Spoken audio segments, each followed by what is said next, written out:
Buenas noches, queridos hermanos y amigos que nos están escuchando a través de internet. Realmente qué bueno, qué lindo que otra vez podamos abrir la palabra del Señor para poder aprender más, para poder nutrirnos de su palabra, para poder conocerle, conocer lo que Él demanda de nosotros y poder cumplir con sus palabras, ¿sí? En esta noche quisiera compartir con ustedes algo de que el Señor me ha venido hablando, algo que el Señor me ha venido mostrando. He estado últimamente leyendo y reflexionando y profundizando un poco en el libro de Jueces.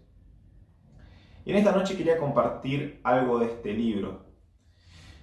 El libro de Jueces es la continuación del libro de Josué. Se llama Jueces debido a que en este libro, en la historia que nos relata, es que el pueblo de Israel no obedece a Dios, no cumple con lo que el Señor les había mandado. Y debido a su pecado, el pueblo de Israel cae en esclavitud ante diferentes naciones. Es Dios quien decide castigarlos de esta manera, es Dios quien permite esto. Y debido a la angustia, a la aflicción del pueblo que estaban pasando, ellos están tristes y claman a Dios. El Señor es movido a misericordia y el Señor levanta jueces, o en el original esta palabra es libertadores o salvadores, que liberen al pueblo de la opresión de las otras naciones o pueblos. Y por eso esa es la razón del título de este libro. En este libro encontramos un ciclo que se da en las diferentes historias, en los diferentes capítulos. Yo lo resumí en 4 puntos, que es en primer lugar que Israel se aleja de Dios, Israel peca contra Dios, Israel cae en idolatría. El segundo punto es, a consecuencia de esto, Dios los entrega a las naciones enemigas del pueblo de Israel. Dios permite esto. El punto número 3 es que el pueblo es afligido por estas naciones,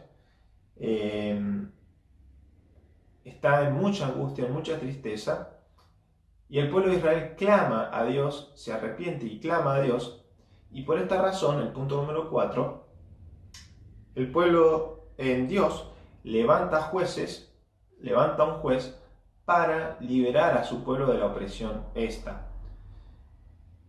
Posteriormente el pueblo de Israel se olvida de lo que Dios ha hecho, se olvida de Dios nuevamente y comienza el ciclo de nuevo.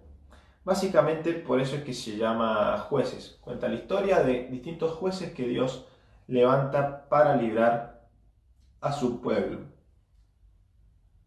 A diferencia del libro de Josué, que es la historia previa que se relata al libro de Jueces, son libros distintos debido a que en una vemos la obediencia del pueblo y la conquista del pueblo, y en otro vemos la desobediencia del pueblo y la derrota del pueblo, las caídas del pueblo. En esta noche quiero que reflexionemos en 5 versículos, van a ser un poco más, en el libro de Jueces capítulo 2, los primeros 5 versículos. Jueces 2, los primeros 5 versículos dice: el ángel de Jehová subió de Gilgal a Boquim y dijo: yo os saqué de Egipto y os introduje en la tierra de la cual había jurado a vuestros padres, diciendo: no invalidaré jamás mi pacto con vosotros, con tal que vosotros no hagáis pacto con los moradores de esta tierra, cuyos altares habéis de derribar, mas vosotros no habéis atendido mi voz. ¿Por qué habéis hecho esto? Por lo tanto, yo también digo: no los echaré delante de vosotros, sino que serán azotes para vuestros costados, y sus dioses os serán de tropezadero. Cuando el ángel de Jehová habló estas palabras a todos los hijos de Israel, el pueblo alzó su voz y lloró, y llamaron el nombre de aquel lugar Boquim, y ofrecieron allí sacrificios a Jehová. Cabe destacar que Boquim, hay algunas Biblias que traen una nota al final de cada página.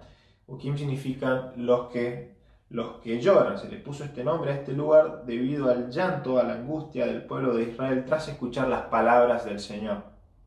En primer lugar, en este relato vemos que el ángel de Jehová se aparece, sabemos que es el Señor Jesucristo preencarnado. El ángel del Señor se aparece con un mensaje.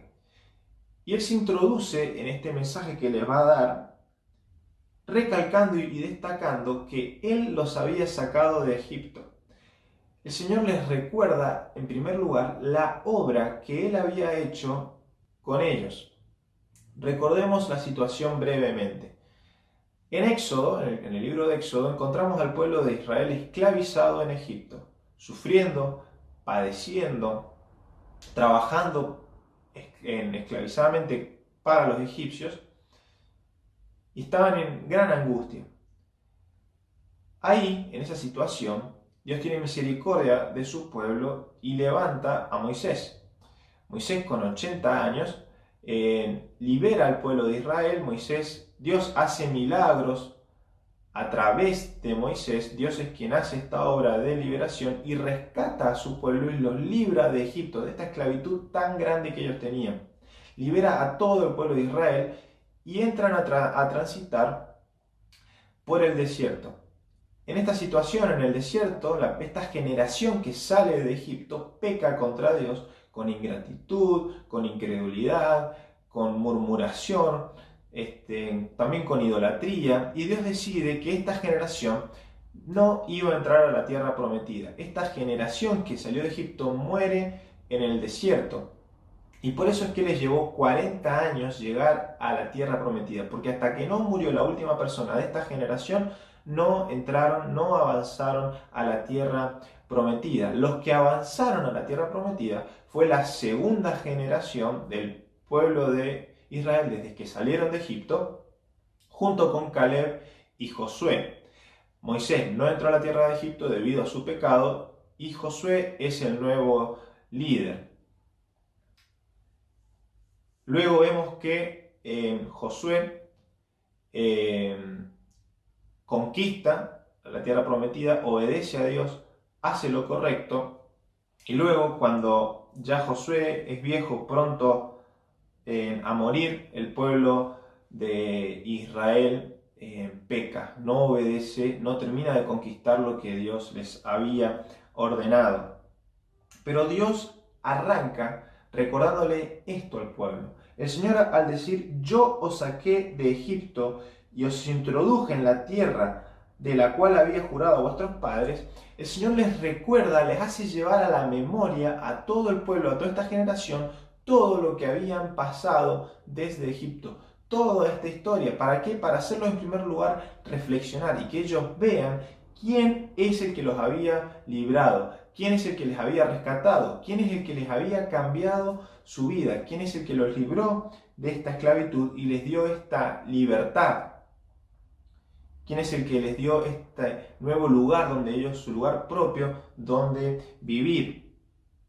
Pero vemos que el Señor arranca diciendo yo.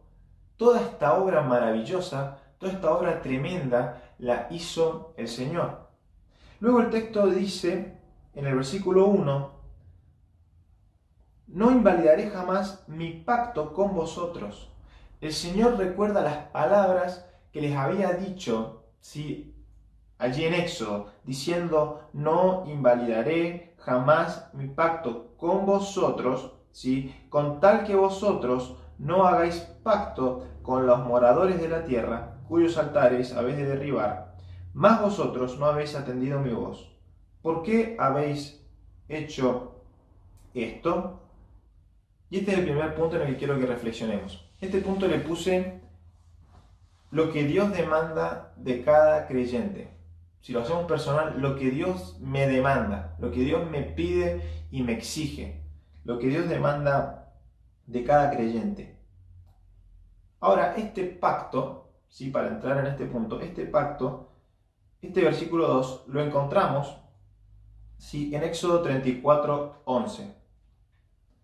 En Éxodo 34:11,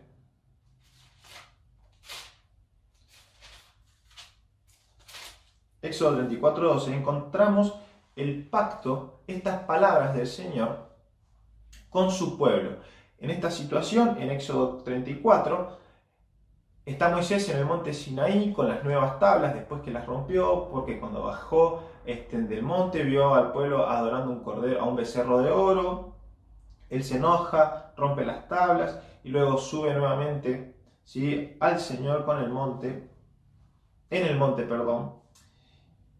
Y aquí Dios le da su ley. Y aquí está el pacto renovado.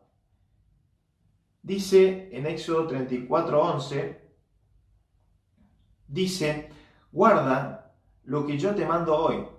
He aquí que yo echo de delante de tu presencia al amorreo, al cananeo, al eteo, al fereceo, al heveo y al jebuseo. Guárdate de hacer alianzas con los moradores de la tierra donde has de entrar, para que no sean tropezadero en medio de ti. Derribaréis sus altares y quebraréis sus estatuas y cortaréis sus imágenes de acera, porque no te has de inclinar a ningún otro Dios, pues Jehová, cuyo nombre es celoso, Dios celoso es. Por tanto, no harás alianza con los moradores de aquella tierra, porque fornicarán en pos de sus dioses y ofrecerán sacrificios a sus dioses, y te invitarán y comerás de sus sacrificios, o tomando a sus hijas para tus hijos, o fornicando sus hijas en pos de sus dioses, harán fornicar también a tus hijos en pos de los dioses de ellas. No te harás dioses de fundición. Aquí vemos lo que Dios le dice a su pueblo.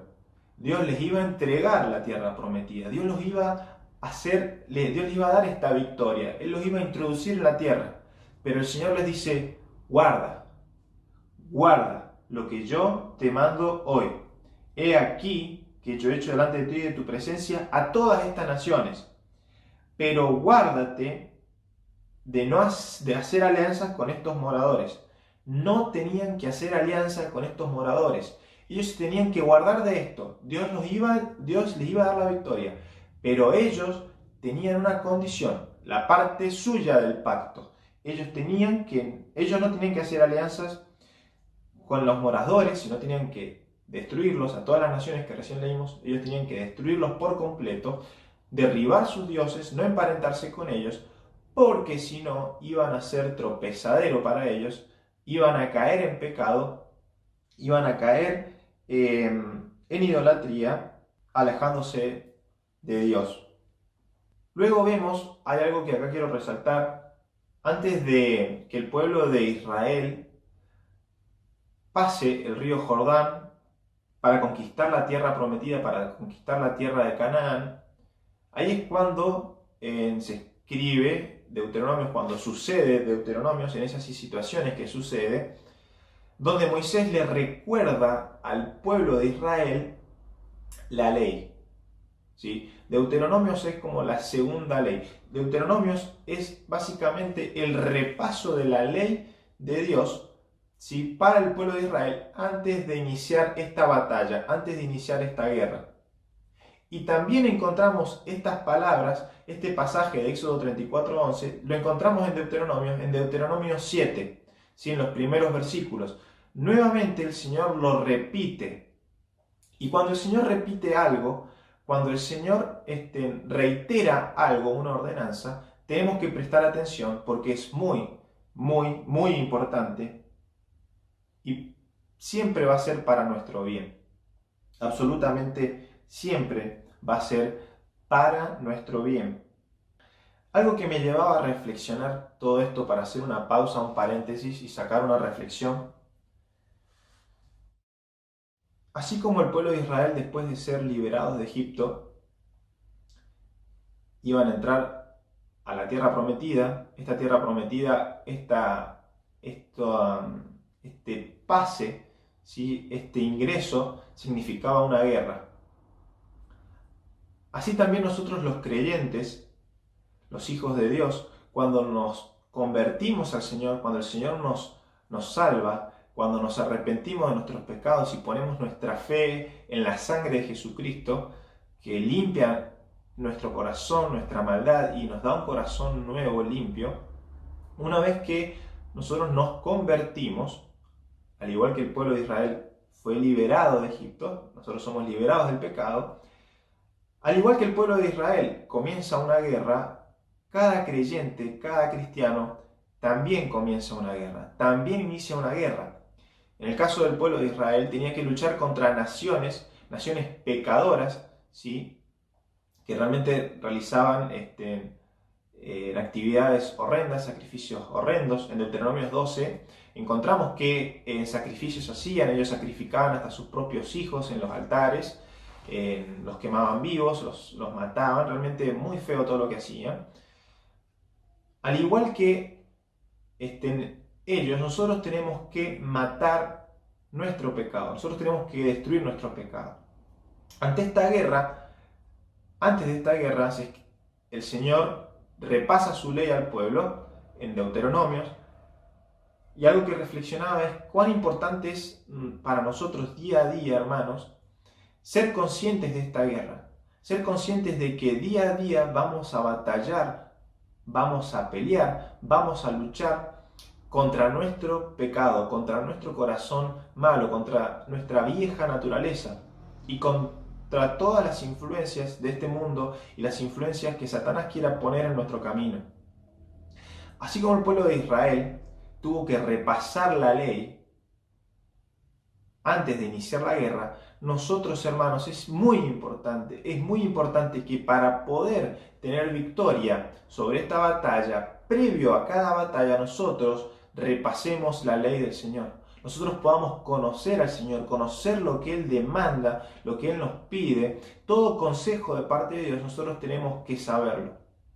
Por eso, hermanos, a veces no damos importancia a la lectura diaria de la palabra, pero es muy importante que nosotros día a día nos nutramos, nos alimentemos de la palabra para poder llegar fuertes cuando la guerra se lleve a cabo. En primer lugar, tenemos que ser conscientes de esta guerra que que tenemos día tras día. En segundo lugar, tenemos que ser conscientes de nuestra necesidad de alimentarnos de la palabra del Señor y de repasar su ley, así como el pueblo de Israel lo hizo. Ahora, volviendo al tema, lo que Dios demanda de nosotros, el punto lo que Dios demanda de cada creyente, vemos que Dios demandaba al pueblo de Israel que no hicieran pacto con los moradores de la tierra, cuyos altares tenían que destruir, tenían que derribar. Y esto es lo que el pueblo de Israel no hizo, esto es lo que el pueblo de Israel no llevó a cabo. Como vemos en el capítulo 1 de Jueces, después si cada uno quiere leer el libro de Jueces, en el capítulo 1 vemos en diferentes versículos que el pueblo de Israel no terminó de matar y de conquistar a diferentes naciones. Voy a poner un ejemplo, por ejemplo, en el versículo 27 del capítulo 1 de Jueces, dice: tampoco Manasés arrojó a los de Bet-San, ni a los de sus aldeas, ni a los de Taanac y sus aldeas, ni a los de Dor y sus aldeas, ni a los habitantes de Ibleam y sus aldeas, y el texto sigue. ¿Sí? Después en el 30 también dice: tampoco Zabulón arrojó a los que habitaban en Quitrón, y del texto sigue. El pueblo de Israel no obedeció, no mató a estos habitantes de la tierra, habitantes que eran enemigos de Dios, y esto trajo sus consecuencias. ¿Sí? Pero Dios demandaba de ellos que tenían que destruirlos, y el pueblo de Israel no lo hizo. Ahora vemos la razón por la cual el Señor les exigía y les demandaba, y la orden era que tenían que destruirlo.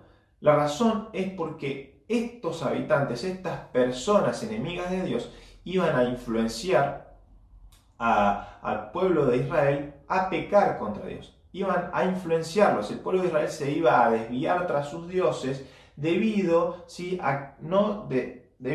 a que ellos no los destruían, ¿sí? Porque no los destruyeron. Y luego se emparentan con ellos. Dios les dice: no se unan con ellos, ellos forman familias entre ellos, los hijos con sus hijas o las hijas con sus hijos, y lo que hace es desviar al pueblo de Israel. Y hoy el Señor a cada uno de nosotros nos manda a destruir nuestro pecado, a matar nuestro pecado, a destruirlo. Algo que quiero resaltar acá es que Dios a cada creyente ya nos dio la victoria sobre el pecado, ¿sí? Él ya ganó la victoria, Él ya ganó esta guerra por nosotros allí en la cruz del Calvario, como escuchamos este domingo. Él ganó, Él ya destruyó el poder del pecado en nosotros, si es que nosotros de verdad nos hemos arrepentido de nuestros pecados. Pero nosotros, cada creyente, todavía sigue atado a este cuerpo de muerte, a este cuerpo mortal.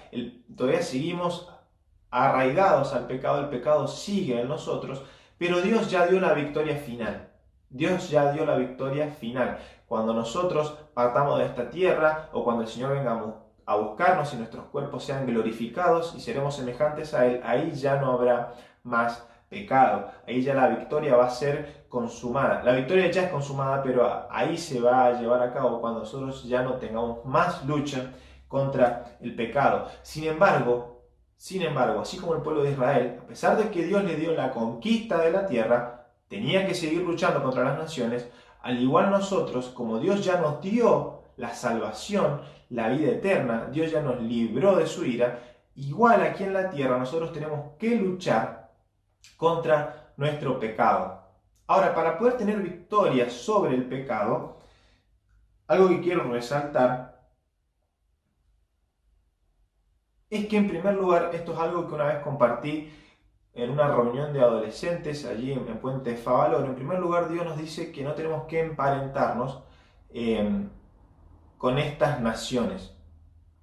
Al igual, hermanos, nosotros no nos tenemos que dejar influenciar por las personas de este mundo, por las malas amistades, por aquellas personas que nos alejan de Dios, que realizan lo malo delante de Dios. ¿Por qué? Porque tarde o temprano nos vamos a contagiar de sus actividades, de sus costumbres, de sus palabras, de sus quizás malas prácticas, de sus pensamientos, y vamos a terminar haciendo lo que ellos hacen. Vamos a terminar cayendo en pecado. Dios no nos manda a matar a las personas, pero sí nos manda a matar cada relación pecaminosa que tengamos en nuestra vida. Vamos a leer un texto en Colosenses 3:5, para leer un texto del Nuevo Testamento que hable de esto. Vamos a Colosenses 3, versículo 5 al 8. Dice: haced morir pues lo terrenal en vosotros, fornicación, impureza, pasiones desordenadas, malos deseos y avaricia, que es idolatría, cosas por las cuales la ira de Dios viene sobre los hijos de desobediencia, en las cuales vosotros también anduvisteis en otro tiempo cuando vivíais en ellas. Pero ahora, dejad también vosotros todas estas cosas: ira, enojo, malicia, blasfemia, palabras deshonestas de vuestra boca. Y la lista sigue hasta el versículo 11. Pero vemos claramente que el Señor hoy, hermanos, a cada uno de nosotros nos manda a hacer morir lo terrenal en vosotros. Hacer morir lo terrenal en nosotros, hermanos. Tenemos que matar nuestro pecado, tenemos que destruirlo. No podemos dejar que viva. El Señor es quien nos lo ordena. Algo que meditaba en todo esto es que el Señor le dice al pueblo que al entrar en la tierra prometida tenían que destruir estas naciones, tenían que matarlas, no emparentarse con ellas y romper las imágenes de acera. Ellos tenían que hacerlo. Prestando un poco atención a esto, el Señor no le dice al pueblo que construya un templo. El Señor no le dice a su pueblo que se junten todos a una voz y adoren al Señor, o que ofrezcan sacrificios y holocaustos. El Señor, después que les da la victoria en la tierra de Canaán, no les ordena eso. Les ordena que hagan morir a estas naciones, que las destruyan, que las maten. Esto es lo que el Señor ordena. Vemos que el Señor destaca esto, resalta esto. El ángel de Jehová, el Señor, no les dice, no me adoraron, no me glorificaron, no me honraron, no me ofrecieron holocaustos, no me sirvieron, no me adoraron como corresponde, no se saltearon tal sacrificio, tal ceremonia. No, el Señor no les dice eso. El Señor, la queja del Señor, lo que tiene el Señor contra su pueblo es que no mataron a estas naciones. Y vemos lo que el Señor demanda de cada creyente y es muy importante. Lo que el Señor demanda es que hagamos morir nuestro pecado, que mortifiquemos nuestro pecado y que crezcamos en santidad. Que crezcamos en santidad. Esto es lo más importante en cada creyente. ¿Por qué? Porque no podemos alabar al Señor si hay pecado en nuestro corazón, si estamos esclavizados a pecado. No podemos servir al Señor, servir en la iglesia, si estamos viviendo en pecado, si estamos esclavizados a alguna práctica pecaminosa. Toda nuestra oración, toda nuestra gratitud, toda nuestra alabanza que podamos ofrecer a Dios se ve interrumpida por nuestro pecado, por nuestra esclavitud al pecado. Por eso es lo que el Señor demanda. Posteriormente de que cada creyente cree en el Evangelio y es salvado, y es regenerado, es hecho de nuevo, tiene una labor importante y es la que el Señor demanda, que matemos nuestro pecado. Y lo importante de todo esto es que esto, hermanos, es para toda la vida hasta que el Señor nos lleve a su presencia. Es para toda la vida. Cada cristiano, cada verdadero cristiano tiene una lucha, tiene algo que matar, tiene algo que destruir día a día. No hay cristiano que no luche, no hay cristiano que no batalle, no hay cristiano que no tenga una guerra contra sí mismo en su corazón. Cada cristiano tiene un pecado y Dios exige y demanda que lo matemos, que lo destruyamos. Esto es lo que Dios demanda de nosotros. Ahora, avanzando al punto número 2, yo puse las consecuencias de la desobediencia del creyente. La consecuencia de la desobediencia del creyente. En el versículo 2 termina el Señor haciéndole una pregunta que dice: ¿por qué habéis hecho esto? ¿Por qué habéis hecho esto? Y ahora las consecuencias. Por tanto, yo también digo, no los echaré de delante de vosotros. No los echaré de delante de vosotros. Esta es la consecuencia. Hermanos, si nosotros identificamos un pecado que sale, cometimos un pecado y no nos encargamos de destruirlo, no lo matamos, no buscamos en oración ayuda al Señor, no nos interesamos en dejarlo, en asesinarlo, este pecado nos va a esclavizar.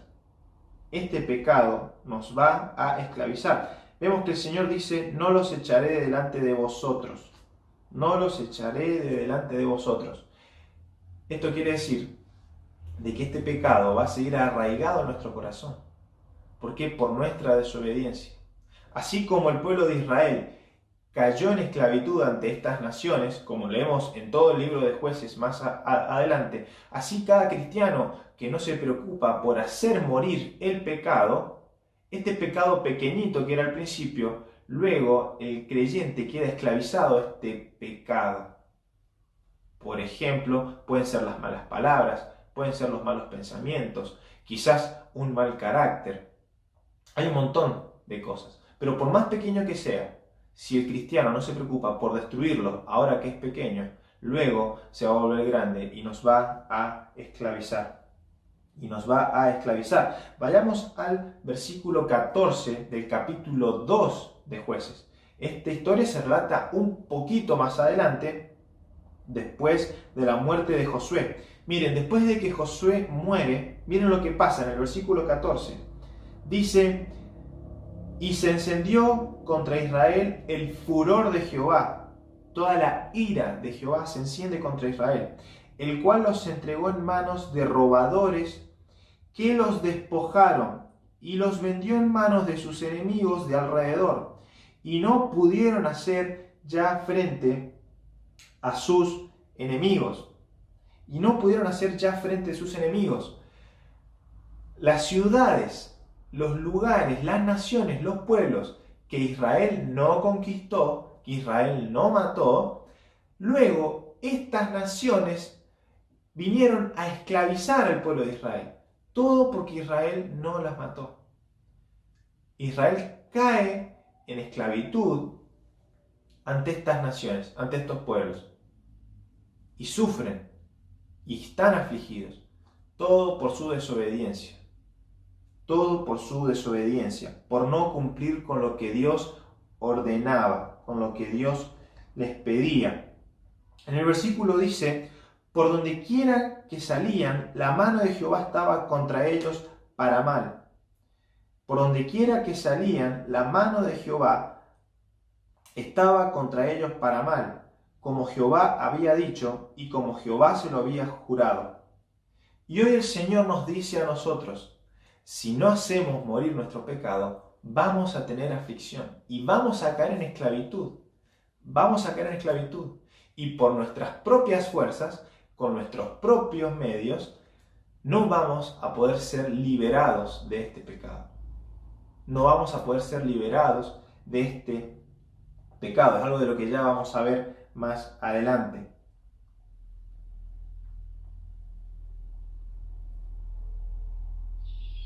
Por lo tanto, vemos que la consecuencia de la desobediencia del creyente, termina en esclavitud. Termina en esclavitud. La consecuencia de la desobediencia del creyente termina en esclavitud. Vamos a terminar esclavizados al pecado por el cual Cristo ya murió por nosotros. En Romanos muchas veces también leemos de que Dios nos manda a hacer morir estas obras de la carne, a vivir mediante el Espíritu, porque si vivimos por la carne, vamos a morir. Vamos a morir. El Señor nos manda a matar este pecado, porque si no vamos a quedar esclavizados a Él. Se va a volver una costumbre en nuestro corazón. Ahora, la pregunta es: ¿qué es lo que produce esta esclavitud? Esta esclavitud, ¿qué es lo que produce en el creyente? ¿Qué es lo que genera? Y lo que genera, resumidamente, ¿sí?, además de que es separación con Dios, separación de Dios, nuestra comunión, no la relación, la comunión nuestra se ve interrumpida por nuestro pecado. Eso es en primer lugar. Pero, en segundo lugar, lo que produce esta esclavitud en el creyente es gran aflicción, es gran tristeza, es gran angustia. No hay paz para aquel creyente que cae en esclavitud del pecado. Miren cómo termina el versículo 15 del capítulo 2 de Jueces. Dice: y tuvieron gran aflicción. Otra palabra, otro sinónimo de aflicción es tristeza, es sufrimiento, dolor. Vemos que en el versículo 3 del capítulo 2 dice que estas naciones iban a ser azotes para los costados del pueblo de Israel. Y estos dioses iban a ser de tropezadero, los dioses de estas naciones. El pueblo de Israel se iba a inclinar ante los dioses, ¿sí?, de estas naciones, los iba a adorar, iban a caer en pecado y el corazón iba a ser endurecido. Pero llegado a un punto, estas naciones se iban a rebelar contra el pueblo de Israel y iban a esclavizarlos, iban a oprimirlos. Y el pueblo de Israel iba a estar en angustia, en aflicción, en sufrimiento. Iban a padecer. Y esto es lo que produce el pecado, la esclavitud al pecado en cada creyente. Un verdadero creyente que cae en la práctica consecutiva de un pecado, cae en esclavitud de un pecado, no va a tener paz. No va a tener paz. Y es Dios quien se va a encargar de generar eso. Es Dios quien se va a encargar de afligir al creyente que ha caído en la práctica de un pecado y es orgulloso. Dios es quien se encarga de afligir al creyente. Vimos hace unos sábados que el Señor pone pruebas en nuestra vida y muchas de estas pruebas no vienen a causa de pecado. Muchas pruebas vienen en consecuencia de seguir al Señor, en consecuencia de seguirle, de obedecerle y de amarle. Y estas pruebas son generalmente para pulirnos, para hacernos más fuertes, para fortalecer nuestra fe. Pero mencionamos que también hay otras pruebas que vienen a causa de nuestro pecado. Hay otras pruebas que también vienen a causa de nuestro pecado. Ahora, además de las pruebas que el Señor permita y que ponga en nuestra vida a causa de nuestro pecado, también debemos considerar las consecuencias de nuestro pecado en sí. Las consecuencias de nuestro pecado en sí. Para poner un ejemplo, si yo caigo en la práctica de decir malas palabras en frente de mis compañeros del trabajo, el día de mañana cuando yo les quiera predicar, mi testimonio se ha ensuciado y ya mi palabra, lo que yo diga, no tiene credibilidad, no tiene peso. Este es simplemente un solo ejemplo, uno solo. Pensemos en ejemplos, en pecados más severos, más grandes. De todas formas, delante de Dios, todo pecado es igual para Él y todo pecado tiene sus consecuencias. Todo pecado tiene sus consecuencias. Vayamos a Gálatas 6:7. Gálatas capítulo 6, versículo 7.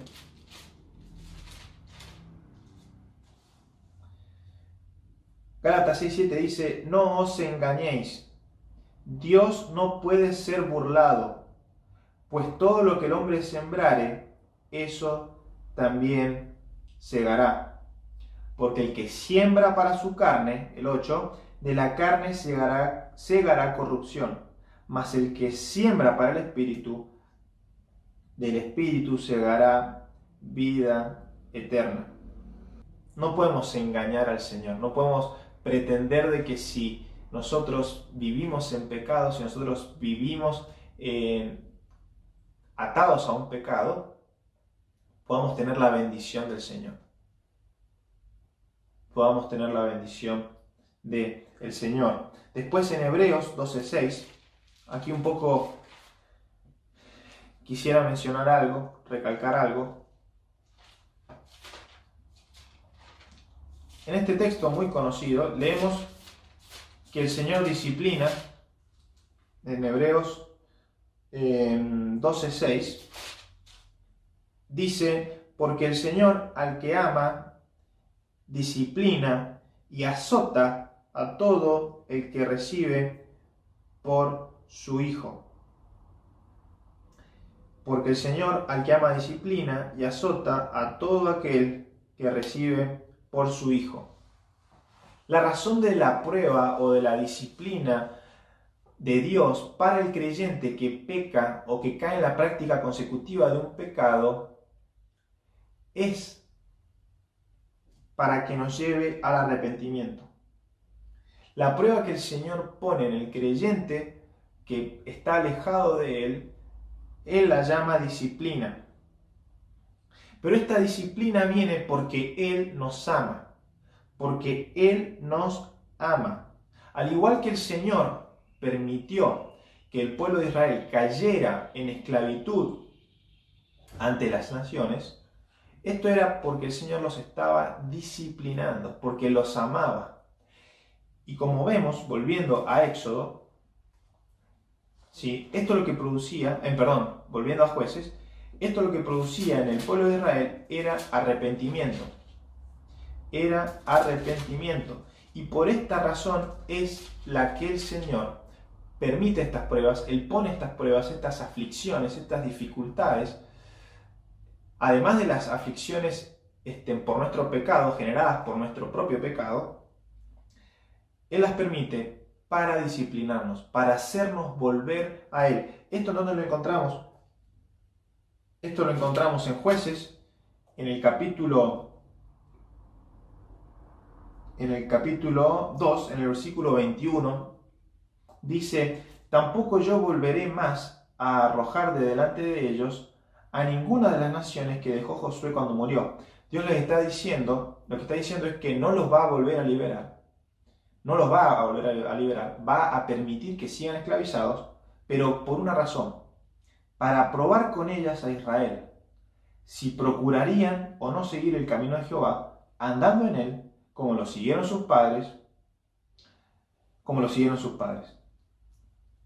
La finalidad de esto es que el Señor, la finalidad de la disciplina de Dios es que el Señor nos prueba. Como somos sus hijos, Él nos prueba. Él nos pone a prueba. ¿Para qué? Para disciplinarnos. Y la finalidad es para volver como caminábamos antes, para volver a Él, para vivir batallando, luchando con intenciones de asesinar, de matar nuestro pecado, el pecado que mora en nuestro corazón, y no ser esclavos de nuestro pecado. Entonces, en este punto vimos que las consecuencias de la desobediencia del creyente es esclavitud, ¿sí? Y que lo que produce esta desobediencia es gran aflicción.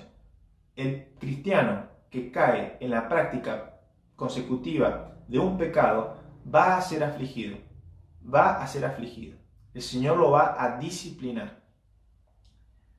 Pensando acá, haciendo un paréntesis, si nosotros antes de cometer algún pecado del cual nosotros ya somos conscientes que se viene reiterando en nuestra vida, si nosotros nos pusiéramos a reflexionar en esto, en toda la aflicción que vamos a pasar, si pusiéramos a reflexionarnos muchas veces recordamos los nombres del Señor, y recordamos nombres como atributos, del Señor, y recordamos que Él es justo, que Él es santo, soberano, amoroso, Él es amor, bondadoso, misericordioso, paciente. Pero si recordáramos que Él es celoso y santo, cometeríamos menos pecado.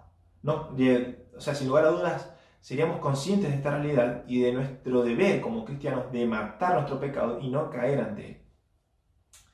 Y como último punto, para terminar, este punto le puse la misericordia de Dios para el creyente. La misericordia de Dios para el creyente. En primer lugar, lo que Dios demanda de cada creyente. En segundo lugar, las consecuencias de la desobediencia del creyente. En tercer lugar, lo que produce la desobediencia en el creyente. Y en cuarto lugar, la misericordia de Dios para el creyente. La misericordia de Dios para el creyente. En el versículo 18 del capítulo 2, dice: y cuando Jehová les levantaba jueces, Jehová estaba con el juez y los libraba de la mano de los enemigos todo el tiempo de aquel juez, porque Jehová era movido a misericordia por sus gemidos a causa de los que los oprimían y afligían. Vemos que después de esta tristeza, esta aflicción que el pueblo estaba viviendo una vez que eran oprimidos, una vez que eran afligidos por los demás pueblos, el Señor se movía a misericordia y levantaba a un juez. Levantaba un juez, quien los libraba, quien los rescataba.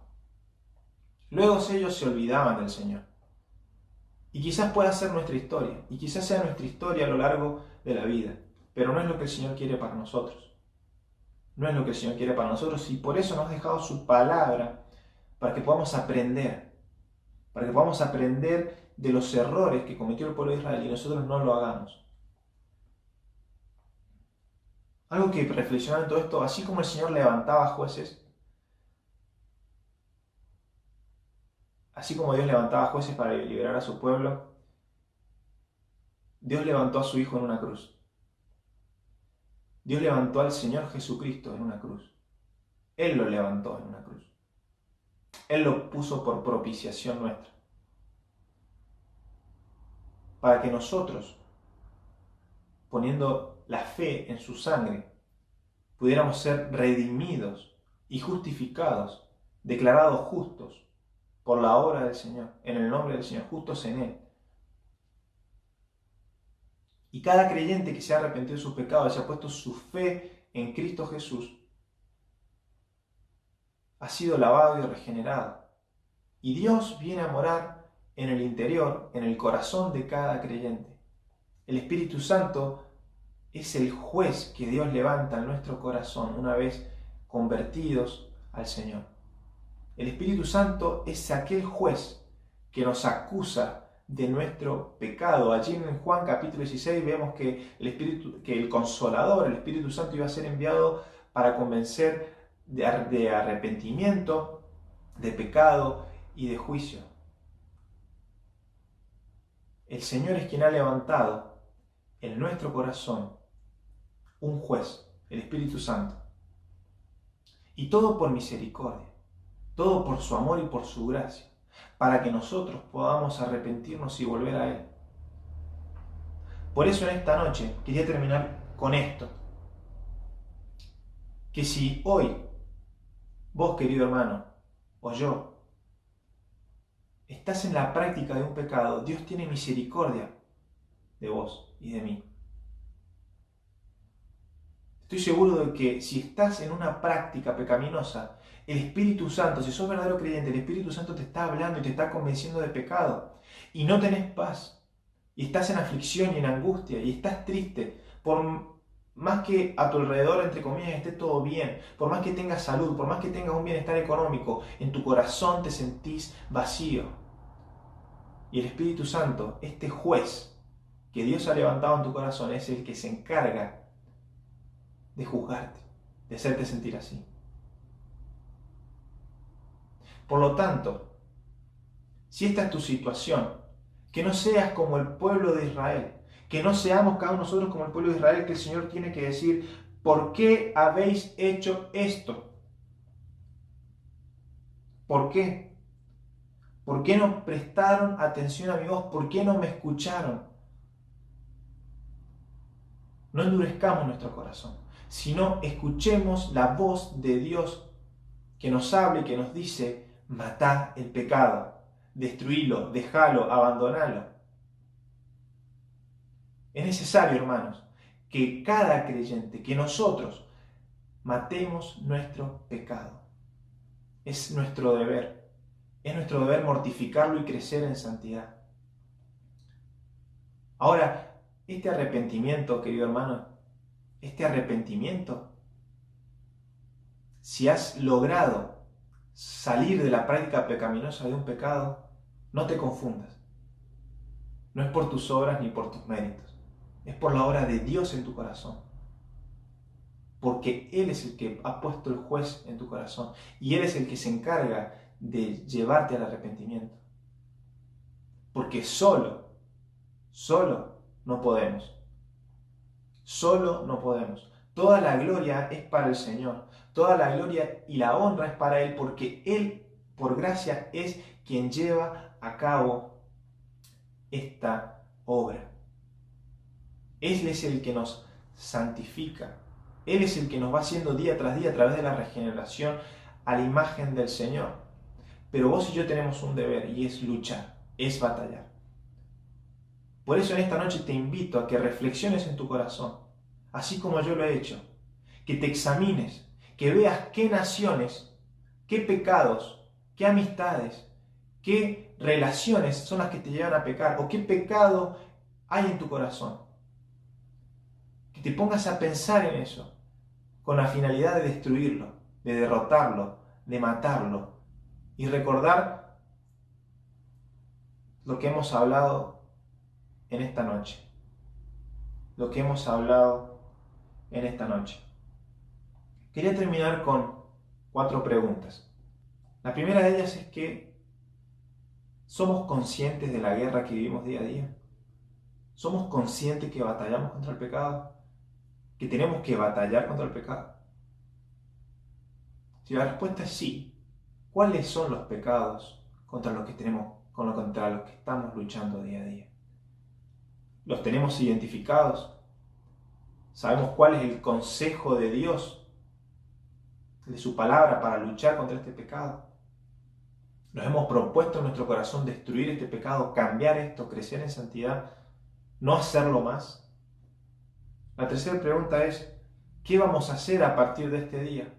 Según lo que hemos escuchado, ¿qué vamos a hacer? ¿Cómo estamos viviendo? ¿Qué estamos haciendo? ¿Cómo nos estamos comportando? Y la cuarta pregunta es, ¿qué estás esperando para volver al Señor, sabiendo que Él te está llamando, que Él te perdona, que Él te ama y que Él es misericordioso, que Él se conmueve al verte sufrir, al verte afligido y triste y vacío por la esclavitud tuya al pecado? ¿Qué estamos esperando para volver al Señor? Si en esta noche esto te ha hecho reflexionar, te invito a que puedas orar allí en tu casa, que puedas pedirle perdón al Señor. Y si no sos creyente, si no sos hijo de Dios, esta es tu oportunidad. El Señor está llamando. No es casualidad todo lo que está pasando en el mundo a través de este virus. El Señor te está llamando. ¿Querés tener victoria sobre el pecado? ¿Sobre las cosas que haces mal? Anda al Señor y mira su cruz, mira su obra, reflexiona en su obra. Arrepentite de tus pecados y poné la fe en Cristo Jesús, quien fue el que padeció por vos y por mí allí en la cruz. El Señor, Dios castigó a Jesucristo en tu lugar y en mi lugar. Está en vos aceptar ese sacrificio o no. Por lo tanto, hermanos, espero que este mensaje nos lleve a reflexionar y nos acordemos de esto. Antes de pecar, nos acordemos de esto, lo que Dios nos demanda a cada uno de nosotros, las consecuencias de realizar el pecado, lo que produce el pecado en nuestra vida. Y si hemos pecado y estamos en la práctica pecaminosa de algún pecado, recordemos la misericordia de Dios. Recordemos la misericordia de Dios. Espero que en esta noche podamos salir bendecidos, que podamos salir edificados, animados a batallar, a luchar, a derrotar nuestro pecado, a mortificar nuestro pecado y a crecer en santidad. Toda la gloria sea para el Señor. El Señor te bendiga.